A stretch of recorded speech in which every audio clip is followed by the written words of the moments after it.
everyone's favorite Mexican grill.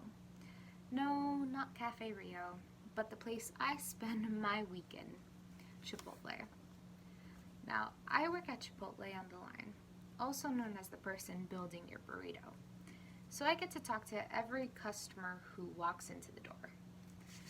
And seeing that I work at the Charleston and Nellis location, I get to see some pretty interesting characters. For example, I once had a homeless woman pop up with a crop top and an impressive, massive beer belly, demanding we help her out with some food.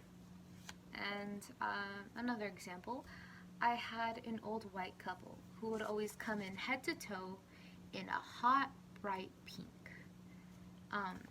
There was not one day where I didn't see them in the hot, bright pink outfits that they had.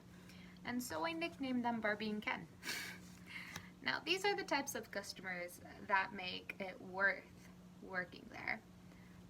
But sometimes there are people that I think just come in to see how badly they can ruin my day.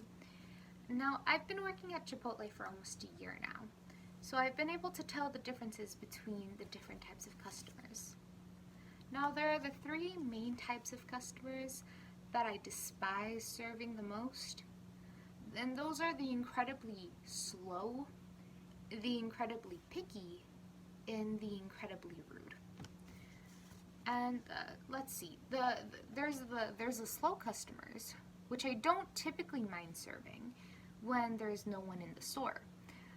But when there's a giant line forming behind them, they're just so slow, asking everything, what everything is, trying everything on the line, only to end up buying everything that's like mostly picked. So like the chicken and the pico, which it's irritating, you know, because you spend so much time with them just for them to like get the most basic choices.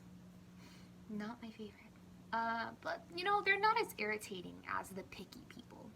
And I'm not just trying to complain about the people with food allergies, because that's a totally valid reason to freak out when they might have like the stuff they're allergic to accidentally put into their bowls. But the people who I'm like complaining about really are the people who ask me to create their bowls in like a certain particular order.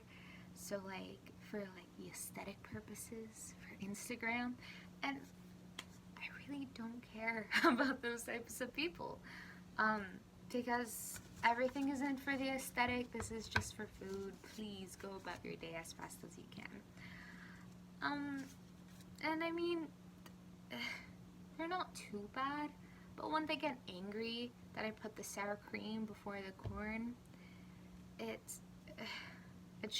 gets stupid. But that leads me into my third type of customer, which I loathe the most, which are the rude people. Nobody likes rude people. And I mean, you will never get good customer service if you're rude to someone, especially the people serving you your food. Like, why give them your attitude when it's not a form of payment and I shouldn't be the one dealing with it? Just two notions. Like, what do people expect? You know, like when you start yelling about them about like wanting extra cheese, it's unnecessary.